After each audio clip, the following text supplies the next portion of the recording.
Jai Hind students, I am Devesh Shukla. I welcome you all to the online classes. Friends, class 11th के हिंदी और English medium students जो UP board से हैं उनके लिए ये वीडियो बन रहा है और आप लोगों को मैं बताना चाहूँगा कि आपका इंग्लिश लिटरेचर का टोटल सिलेबस चेंज हो गया है। पहले आप प्रोज पोएट्री और शॉर्ट स्टोरीज पढ़ा करते थे, उसकी वीडियोस मैं आपको दे चुका हूँ, लेकिन वो यूजलेस हो चुका है। न्यू सिलेबस के अंदर आपको एक कंबाइंड बुक मिलती है जिसके 2 पार्ट्स होंगे, हॉर्नबिल और snapshots. Hornbill literature text book है और स्नैपशॉट्स सप्लीमेंट्री रीडर है। हॉर्नबिल में 8 चैप्टर्स हैं, बीच बीच में पोएम्स भी हैं, और स्नैपशॉट्स में भी 8 चैप्टर्स हैं। हॉर्नबिल में जो कंटेंट्स हैं पहले उनको डिस्कस करते हैं, उसके बाद में स्नैपशॉट्स जो आपका सिलेबस इंट्रो होगा, उसके बाद हम आज का वीडियो स्टार्ट करते हैं। तो आपके हॉर्नबिल में कंटेंट्स फर्स्ट ए से आपका आता है the portrait of a lady, जो कि ऑटोबायोग्राफी है, उसके साथ में एक पोएम है अ फोटोग्राफ। सेकेंड चैप्टर है we are not afraid to die if we can all be together. Third chapter है discovering Tut the saga continues, इसके साथ एक पोएम है the laburnum top. Chapter number 4 है लैंडस्केप ऑफ द सोल, और उसके बाद पोएम है the voice of the rain. Fifth chapter है the ailing planet the green movement's role. Chapter number 6 है द ब्राउनिंग वर्जन, उसके बाद एक poem the childhood. 7th chapter आपका द एडवेंचर, और लास्ट चैप्टर है सिल्क रोड, और यहाँ पर भी एक पोएम है फादर टू सन। स्नैपशॉट्स की बात करते हैं तो इसमें भी 8 चैप्टर हैं। फर्स्ट चैप्टर है the summer of the beautiful white horse. Second chapter the address. Third the Ranga's marriage. Fourth chapter है Albert Einstein at school. Fifth chapter Mother's Day. 6 number chapter the ghat of the only word.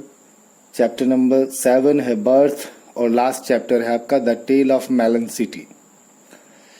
Friends, Hornbill book का first chapter the portrait of a lady written bye Khushwant Singh. Let us discuss about Khushwant Singh. Khushwant Singh is a great personality.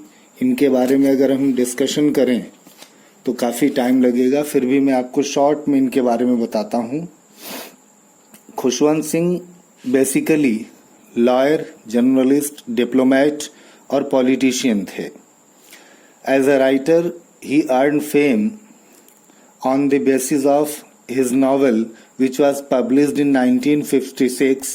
The name of the novel is Train to Pakistan, जो इन्होंने India Pakistan के division के experience से लिखी थी, और इस नॉवल से इनको बहुत फेम मिली एज अ राइटर।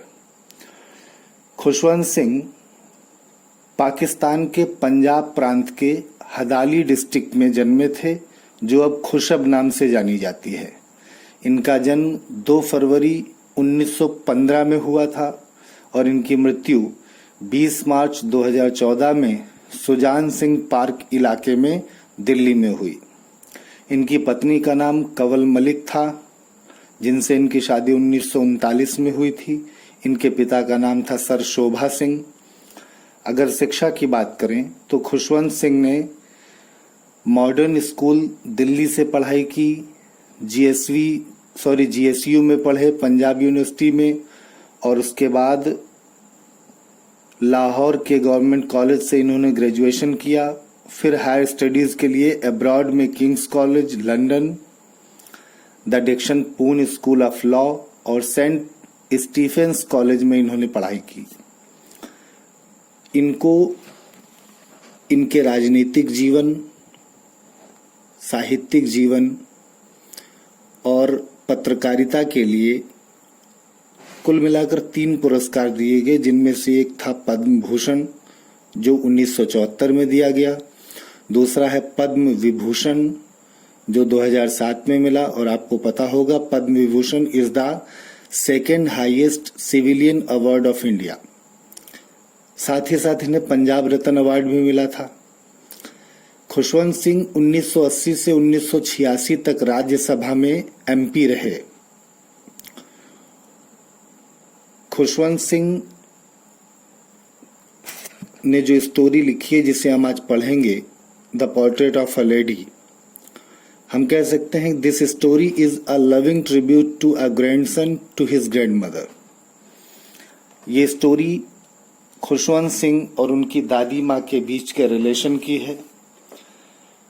बिगिनिंग में उनका रिलेशन कैसा था, आगे चल के जब वो गांव से शहर गए तो उनके रिलेशन में कुछ चेंजेस हुए, वो क्या थे, कैसी इनकी बॉन्डिंग थी, इस सब की जानकारी के लिए let us start the lesson.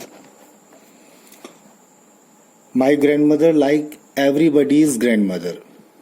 मेरी दादी माँ सभी की दादी माँ की तरह वॉज एन ओल्ड वेमेन, एक बूढ़ी महिला थी। ऑथर कहते हैं कि मेरी दादी माँ भी अन्य सभी लोगों की दादी माँ की तरह एक बूढ़ी महिला थी। She had been old and wrinkled for the 20 years that I had known her. For the 20 years 20 वर्षों से that I had known her, जब से मैं उन्हें जानता था तब से she had been old and wrinkled, वो बूढ़ी थी और उनके चेहरे पर रिंकल थे, झुर्रियां थीं। People said that she had once been young and pretty. लोग कहा करते थे कि वह कभी यंग युवा थी एंड प्रिटी और सुंदर थी, आकर्षक थी। And had even had a husband, और उनका एक पति भी था। लोग ऐसा कहते थे कि वो कभी जवान थी, सुंदर थी और उनका पति भी था। ऑथर ने तो कभी देखा नहीं दादी के पति को और उनकी युवावस्था को, इसलिए ये कहते थे कि लोग कहा करते थे। But that was hard to believe, लेकिन ये विश्वास करना कठिन था क्योंकि इन्होंने देखा नहीं, तो इनके लिए मुश्किल था इस बात पर यकीन करना कि वो कभी युवा थी, सुंदर थी और उनका पति भी था। इन्होंने जब से इनको देखा, जाना, तो उन 20 वर्षों के दौरान हमेशा ही इन्होंने अपनी दादी को बूढ़ा देखा और उनके चेहरे पर झुर्रियां देखी।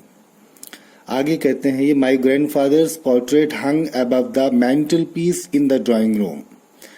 ग्रैंडफादर दादाजी, पोर्ट्रेट चित्र, हंग लटका हुआ था। मेरे दादाजी का जो चित्र था, उनकी जो तस्वीर थी वो लटकी हुई थी above the mental peace. Mental peace fire place के ऊपर जो शेल्फ होती है, टॉल भी आप उसे कह सकते हैं, उसके ऊपर इनकी तस्वीर लटकी हुई थी इन द ड्राइंग रूम, बैठक में। ही वोर अ बिग टर्बन, वो एक बड़ी सी पगड़ी बांधे हुए थे। एंड लूज फिटिंग क्लॉथ्स, और ढीले ढाले कपड़े पहने हुए थे।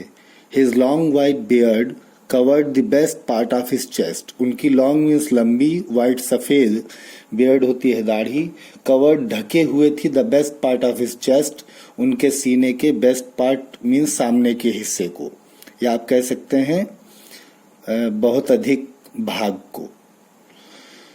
सीना तो कंधे से कंधे के बीच में जितना भी एरिया होता है वो सीना होता है। तो जो सफेद दाढ़ी थी इनकी, बड़ी दाढ़ी थी, तो सीने के मध्य भाग को कह सकते हो आप, या मुख्य भाग को कह सकते हो, या अधिकांश भाग को ढके हुए थी। And he looked at least 100 years old, और वो कम से कम 100 वर्ष के लगते थे। He did not look this sort of person, वो ऐसे व्यक्ति प्रतीत नहीं होते थे हु वुड हैव वाइफ और चिल्ड्रन, जिनके बच्चे या पत्नी हो। वो ऐसे आदमी नहीं लगते थे फोटो को देख करके जिसके बीवी बच्चे हों। ही लुक्ड एज इफ, वो ऐसे दिखाई देते थे जैसे कि he could only have lots and lots of grand children, कि वो एक ऐसे व्यक्ति थे जिनके बहुत सारे नाती पोते थे। As for my grandmother being young and pretty, और जहां तक मेरी दादी माँ के युवा और सुंदर होने का संबंध है, तो the thought was almost revolting, ये विचार ऑलमोस्ट लगभग रिवोल्टिंग था। रिवोल्टिंग मीन्स होता है अरुचिकर, यहाँ पर अर्थ लेंगे इसका अविश्वसनीय। जहां तक इस बात का संबंध है कि मेरी दादी माँ कभी यंग और प्रिटी थी, तो ऐसा विचार, ऐसी सोच, ऐसा भाव अविश्वसनीय था इनके लिए, क्योंकि इन्होंने जब से उनको देखा तो वो वृद्ध थी, बुजुर्ग थी, उनके चेहरे पर झुर्रियां थी। She often told us of the games she used to play as a child. Used to is used to show the habit in past tense. वह अक्सर हमें बताया करती थी उन खेलों के बारे में जो वो बचपन में खेला करती थी। That seemed quite absurd, quite बिल्कुल एब्सर्ड, विचित्र, अजीब या बेतुका, जो बहुत विचित्र लगता था, एंड अनडिग्निफाइड और अशोभनीय लगता था। क्योंकि एक बूढ़ी सी महिला अगर वो बताती है कि वो ऐसा ऐसा खेला करती थी, तो जिस व्यक्ति ने उसको कभी भी युवावस्था में नहीं देखा उसके लिए बड़ा मुश्किल हो जाता है ये विश्वास करना कि ये पॉसिबल है वो खेल जो वो खेला करती थी। तो जिन खेलों के बारे में वो बताया करती थी वो बड़ा अजीब लगता था और अशोभनीय लगता था ऑन हर पार्ट, उनके संबंध में। And we treated it like the fables of the prophets she used to tell us, और हम उसे ऐसे मानते थे जैसे कि वो कहानियां, जिन कहानियों को वो हमें सुनाया करती थी, ऑफ द प्रॉफिट्स, पैगंबरों के बारे में, संतों के बारे में। प्रॉफिट्स होते हैं पैगंबर। तो बचपन में अपने जिन खेलों के बारे में वो बताया करती थी हम लोगों को, तो वो खेल हमें ऐसे लगते थे जैसे पैगंबरों की कहानियां हैं, संत महात्माओं की कहानियां हैं, और उन पर विश्वास करना मुश्किल होता था, और ये कहानियां बड़ी अजीब लगती थी और अशोभनीय लगती थी। नेक्स्ट पैसेज में वो कहते हैं, she had always been short and fat and slightly bent. वह हमेशा, शॉर्ट मीन्स नाटी, फैट मोटी, और स्लाइटली बेंट थोड़ी सी झुकी हुई थी। Her face was a criss cross of wrinkles running from everywhere to everywhere. उनके चेहरे पर एवरीवेयर टू एवरीवेयर, हर जगह से हर जगह तक, रिंकल्स, झुर्रियां थी, रेखाएं थी, और वो रेखाएं क्रिस क्रॉस में थी, एक दूसरे को काटती हुई रेखाएं थी। उनके चेहरे पर हर जगह से हर जगह तक एक दूसरे को काटती हुई रेखाएं थी, झुर्रीदार चेहरा था। नो, नहीं, वी वर सर्टेन, हम निश्चित थे, दैट की she had always been as we had known her, वह हमेशा वैसी ही रही होंगी जैसा हम उन्हें जानते थे। हम लोग इस बात पर निश्चिंत थे कि वो ऐसी ही हमेशा रही होंगी जैसा हम लोगों ने उन्हें देखा। ओल्ड, बूढ़ी, सो टेरिबली ओल्ड, इतनी ज्यादा बूढ़ी, दैट की she could not have grown older, कि वो और अधिक बूढ़ी नहीं हो सकती थी। वो इतनी अधिक बूढ़ी थी कि उससे ज्यादा बूढ़ी हो ही नहीं सकती थी। And had stayed at the same age for 20 years, और 20 वर्षों तक वो उसी आयु में बनी रही, मीन्स उतनी ही बूढ़ी रही। She could never have been pretty, वो कभी भी सुंदर या आकर्षक नहीं हो सकती थी। But she was always beautiful, लेकिन वो हमेशा सुंदर थी। अब यहाँ पर एक चीज अजीब लगती है कि जो महिला मोटी होगी, नाटी होगी, और थोड़ी सी कमर से झुकी होगी, जिसके चेहरे पर ढेर सारी झुर्रियां होंगी, वो सुंदर कैसे होगी? तो यहाँ खुशवंत जी का कहना है कि वो सुंदरता जो थी उनकी, वो आत्मिक सुंदरता थी। She was spiritually beautiful, not physically. अब वो ब्यूटीफुल कैसे थी वो आगे डिस्कशन होगा। आगे लिखते हैं, she hobbled about the house in spotless white with one hand resting on her waist to balance her stoop. She hobbled, hobble होता है लंगड़ाते हुए चलना। About the house, घर में, in spotless white, spotless, spot होता है दाग या धब्बा, white सफेद, बिना धब्बे का, बेदाग सफेद, मतलब पूरी तरह से सफेद। जो दादी थी वो उस घर में लंगड़ाते हुए चलती थी और वो पूरी तरह से सफेद थी। With one hand resting on her waist, उनका एक हाथ उनके कमर पर रहता था। टू बैलेंस हर स्टूप, अपने झुकाव को संतुलित करने के लिए। And the other telling the beads of her rosary, rosary और बीट्स दोनों का अर्थ होता है माला या माले के मन के। एक हाथ कमर के झुकाव को संतुलित करने के लिए, एक हाथ कमर के झुकाव को संतुलित करने के लिए उनकी कमर पर रहता था, और दूसरे हाथ से वो माले के मनके को जपा करती थी, या कहिए कि माले जपा करती थी। माला जपने में मनके को खिसकाया जाता है। तो एक हाथ अपने झुके हुए शरीर को संतुलित करने के लिए उनकी कमर पर रहता था, और दूसरे हाथ से वो माला जपा करती थी। हर सिल्वर लुक्स वर स्कैटर्ड अनटाइडली ओवर हर पेल पकर्ड फेस। सिल्वर लॉक्स आप कह सकते हो ताले, सिल्वर चांदी के नहीं, चांदी के ताले नहीं, लॉक्स होती हैं अलकें, बालों की लटें, उनके सफेद, सिल्वर बालों के लिए सिल्वर या ग्रे कलर यूज करते हैं सफेद के सेंस में। उनके सफेद बालों की जो लटें थीं वह स्कैटर्ड बिखरी हुई थीं, अनटाइडली उलझी हुई। ओवर हर पेल उनके पीले पकर्ड फेस, और पकर्ड होता है जैसे होठों में चोंच सी बन जाती है, उस फेस को पकर्ड फेस कहते हैं, क्योंकि वृद्धावस्था में मुंह में दांत नहीं रह जाते और चेहरे पर झुर्रियां पड़ जाती हैं, खाल ढीली हो जाती है तो आगे को होंठ लटक जाते हैं। तो उनका जो पकर्ड फेस था, पेल था, पीला या बेरंग, उसके ऊपर उनके बालों की सफेद लटें उलझी हुई बिखरी रहती थी।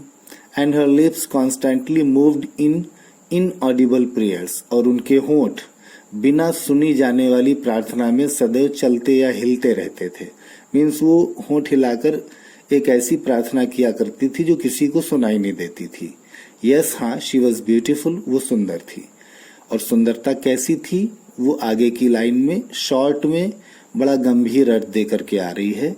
She was like the winter landscape in the mountains.